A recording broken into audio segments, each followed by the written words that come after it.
A bunch of monsters. I want to see them all fried. Bold and direct statements in the case of a child, now a man, held captive for 20 years. This is a story that is shocking, infuriating, and heartbreaking, and we're learning more about the family of the 32-year-old man who at the time of his rescue in Connecticut weighed less than 70 pounds. We're on the case presented by Law and Crime. I'm Chris Stewart.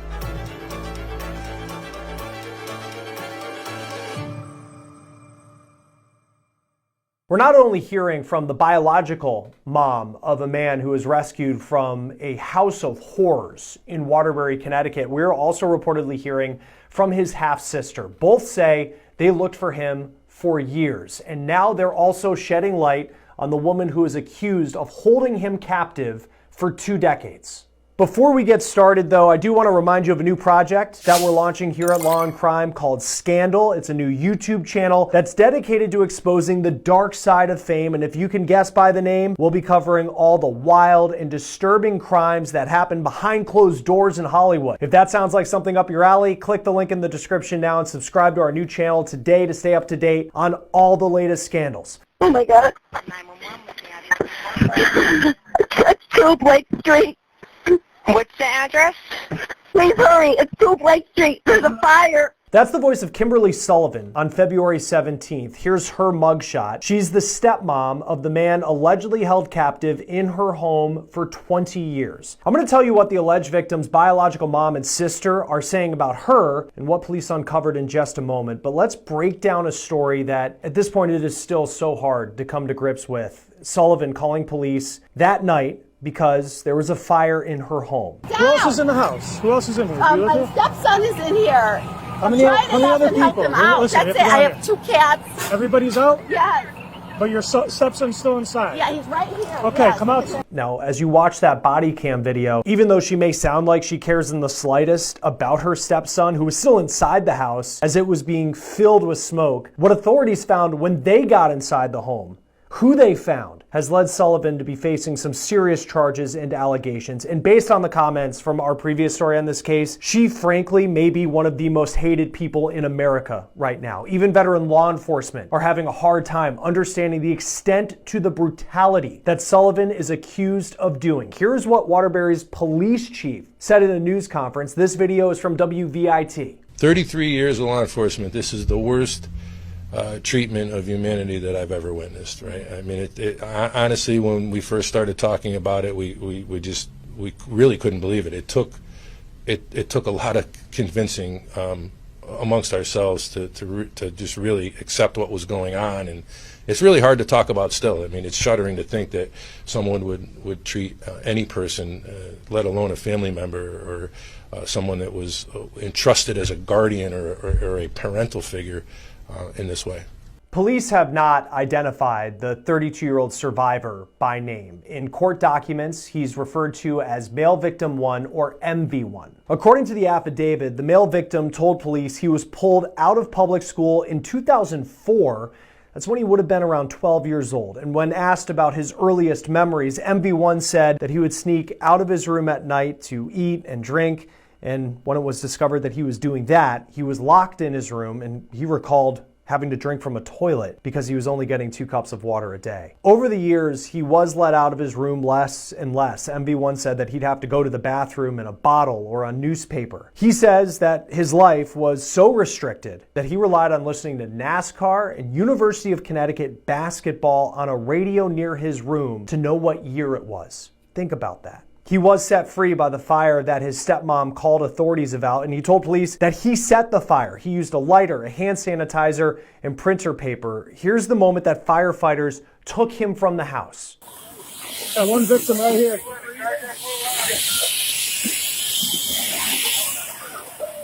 Let me just see over here.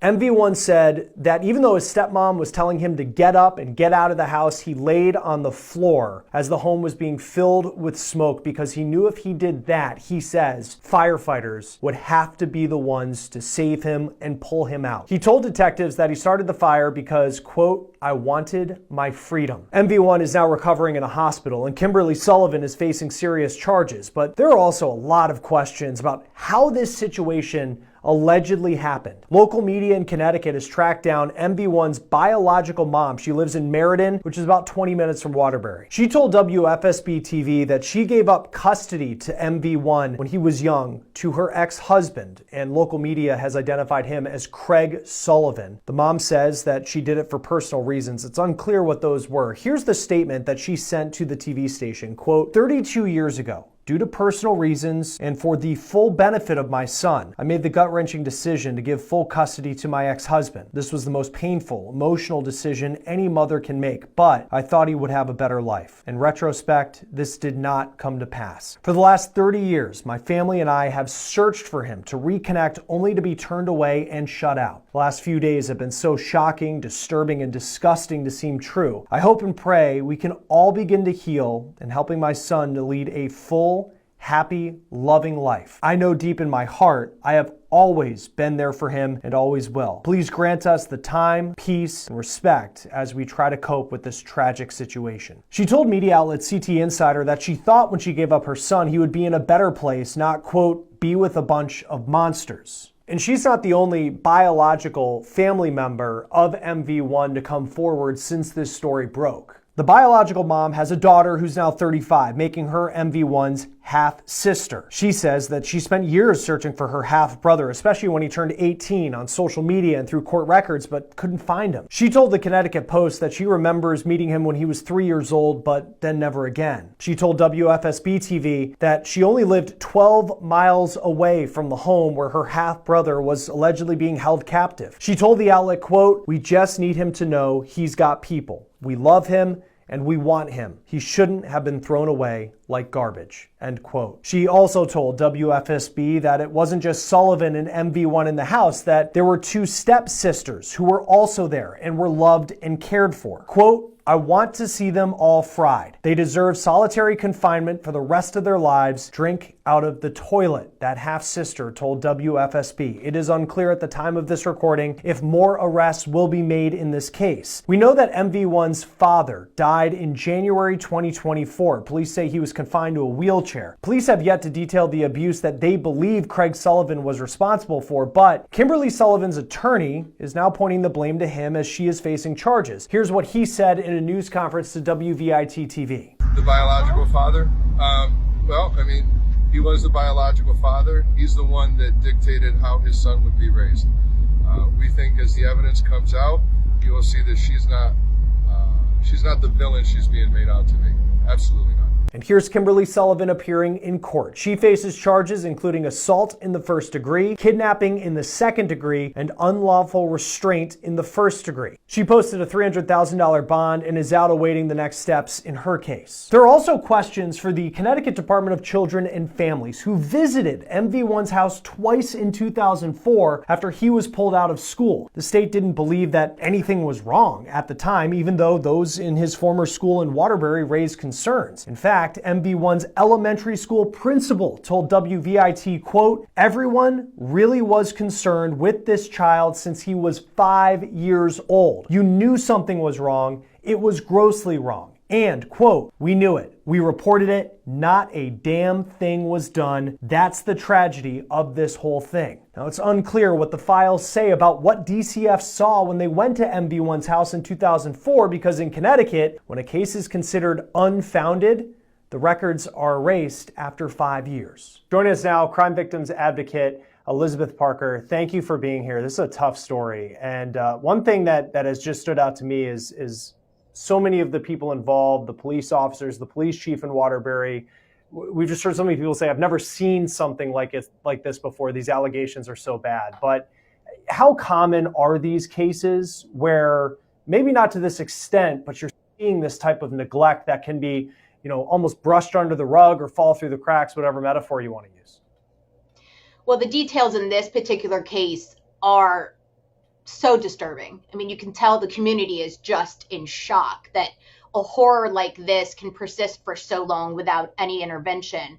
But you can see that they fell through the cracks. I mean, this family, it looks like back in 2005, the Division of Children and Families, they were contacted by the school because you have a 10 or 11-year-old child that's digging through the garbage. That's clearly a sign of neglect, clearly a sign of abuse right there. Teachers saw it. They reported it.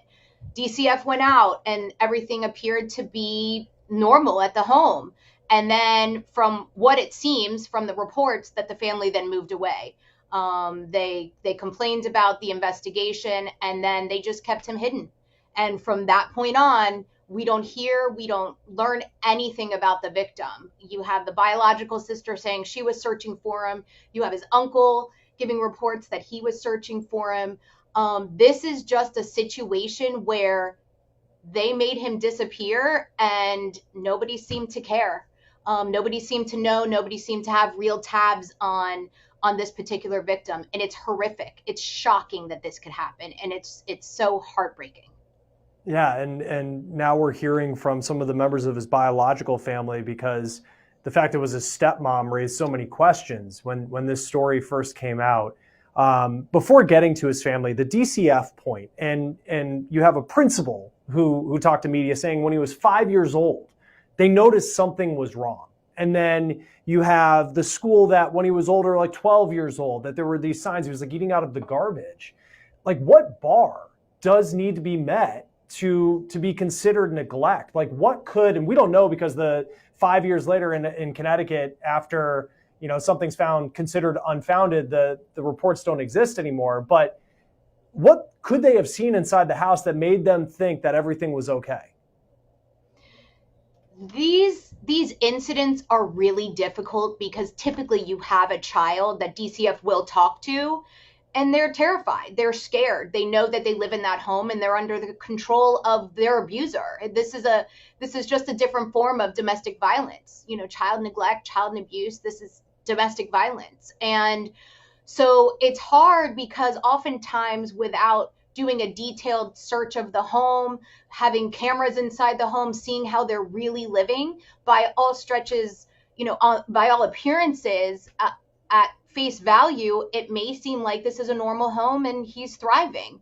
But we do know that those warning signs that the teachers saw, that the principal saw, of him digging through the garbage, stealing food, being hungry on a daily basis, those were huge telltale signs. And I do think that we have made many strides since 2005 to have better databases, to have more reporting. There is more awareness. A child isn't going to be able to be missing from the school system without there being tabs anymore in this day and age. So I think a lot has been done with cases like this, but for this to have gone on for 20 years is just so shocking.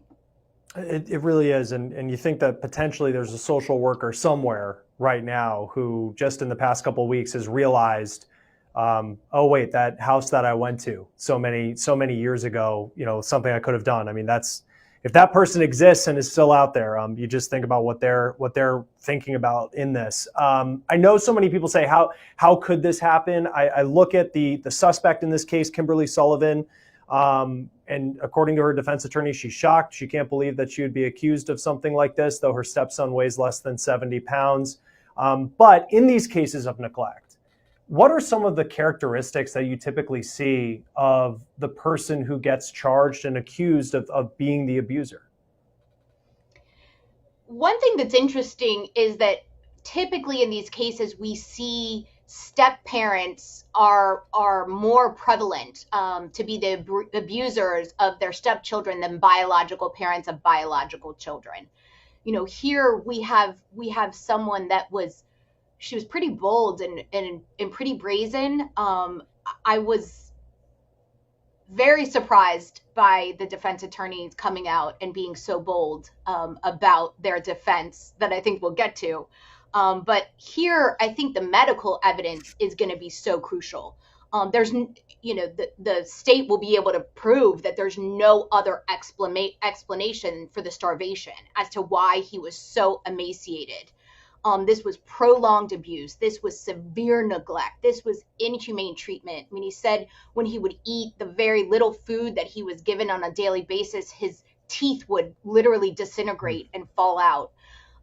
He didn't bathe for years. But, you have the perpetrator, the abuser here, Kimberly Sullivan, on a daily basis was putting fear inside this victim. And we have to remember that, going back to the fact that food was restricted in him for so very long, the brain development, he's still childlike. He still is stuck in that time period of when he was a child in elementary school. He had no schooling. He had no access to the outside world. He's stuck there. And his body was basically shutting down on him, but keeping him alive. And it's amazing what the human body, can do. It's remarkable. But when you don't take in enough calories, your brain recognizes it's a famine situation and kind of kicks into gear to keep you alive. Your metabolism slows down. The amount of energy you need to sustain your needs is very slow. So you can maintain that very low body weight for a long time on very few calories a day. But it has a significant impact on the brain. Underdevelopment, anxiety, paranoia, things like that. So, I think in the arrest report, it said his BMI was 11, which is half of what it should have been. And anything, I think they said under 16 is starvation and under 13 is life-threatening. So he's in the category below life-threatening. So for the defense attorneys to say she was providing him food and shelter and taking great care of him, I think the evidence would suggest otherwise. Yeah, take us in, because I do want to talk a little bit about what her defense could look like, because the victim in this case is going to be such a key piece of evidence. You look at someone, you say that they're 70 pounds, and it's just such a shocking number. But before the specific defense, take us into the world of criminal defense, where if you're representing this woman and then you have to go out in front of cameras and then try and make this argument, what is your goal? What is the goal of accomplishing saying that she's shocked and she can't believe that this was going to happen when, in reality, I think anybody who's heard this story, read the police report, or just hears that number 70 pounds would just say that that's not true. Typically you keep it very general when you start into a case and into a criminal defense case, and you don't have all of the evidence, or the evidence such as this is overwhelming at first blush. Typically you keep it very general. We're looking forward to our day in court, and Ms. Sullivan would look forward to being able to defend herself from these charges. Typically that's what you say. But here, they came out of the gate saying, she's just blown away by these accusations, and, that they're not true. And she provided him food and shelter and care. Let's just look at the body camera footage, Chris. She's standing on the front porch. She's holding her dog, who she clearly cares very much about, to protect the dog from the fire. But when asked, is anyone else in the house, she says her stepson. And then I want to point out to you, when she is arrested and she's placed in handcuffs, and we see that photograph that's on the front page of many of the newspapers, and she's being escorted in handcuffs by 2 police officers. Look at her nails. Her nails are done. Her makeup's done. She's very put together. She's got on a nice outfit. She's got jewelry. She's got highlights. So if she's able to take care of him and keep the lights on, the electricity, pay for the house, pay for the food, pay for the way that she looks, she had to be working. And we know from some of the reports there are people that worked with her that have expressed their, regret and expressed their feelings about the case. So we know she's working, she's leaving the house. So let's try to, as the defense, explain around that, how he didn't escape, how he wasn't able to, for years and years and years when she's working, escape unless he's locked up. Because he thought his only choice was to set the house on fire, put himself in danger, because that's the only way somebody could come in to save him. He didn't see there as any way for him to escape. So I think that's significant insight into the daily torture that he underwent in this home by her. Yeah, and of course, innocent until proven guilty. She'll have her day in court as this goes on, and we'll see what her argument is. The defense appears to be trying to plant a lot on her husband who passed away more than a year ago. He is the biological father of male victim one. So when we hear of the quotes that the biological mom was given, she decides to give up custody at a very young age. And then her ex-husband ends up having custody of male victim one, who then was married to Kimberly Sullivan. How effective can the defense be in that for the majority of, they'll paint Craig Sullivan as this terrible person, I'm sure. And if that's the case, how effective can that defense be that he was really the ringleader of all of this and really set everything into motion? Assuming that's true, he died in January of 2024. So how do we explain what happened from that day forward? But she's living in that house, allowing, if he's the one that, Mr. Sullivan is the one that was the architect behind all of this, which the victim does not seem to agree or abide by that story. I think he says his dad did let him out, and, his dad never locked him in the room. But assuming that to be true, their defense to be true, she's a co-defendant. She's a co-conspirator. She's just as guilty as Mr. Sullivan is for all of this. And then everything that transpired in that time period after he passed away, got sick, was in a wheelchair, whatever the case may be, that's all going to be on her. She can't get around that. So I don't know that that's necessarily the smartest defense. It may be the only thing that they're left with at this particular point. Yeah. Well, I was going to say, because the other, just thinking of what her defense could be, you heard that, we were talking, the defense attorney said something along the lines of like, he was fed, and he wasn't, he was allowed out at certain points. Why didn't he go out and, alert the public and get the help that he needed? And I don't know if in court you would want to get into a he said, she said with someone who's clearly been through so much, physical issues. But how would you go about that defense if that's what you wanted to paint it as, is there wasn't any physical abuse, there wasn't sexual abuse, but he was just being kept in this room? I mean, I think the way that you go down that path is that he was restricting on his own. He wasn't, he was provided the food, he wasn't eating it, and then, or he had some sort of medical condition that was preventing him from gaining weight. And then, he's paranoid because he's underweight, and that's causing anxiety, paranoia. He's made this all up. None of this is true.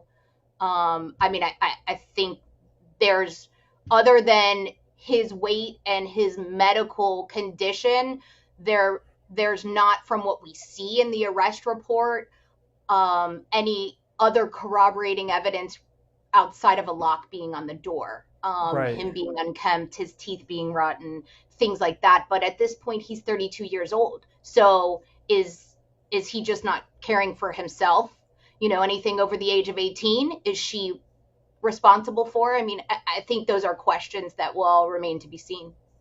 Yeah, I mean, it could be a really tough argument to make, though. I think if that's your case going to court, it could be tough. $300,000 bond, she's able to make that, so she's walking free right now ahead of her court appearances. She's still facing some very significant charges.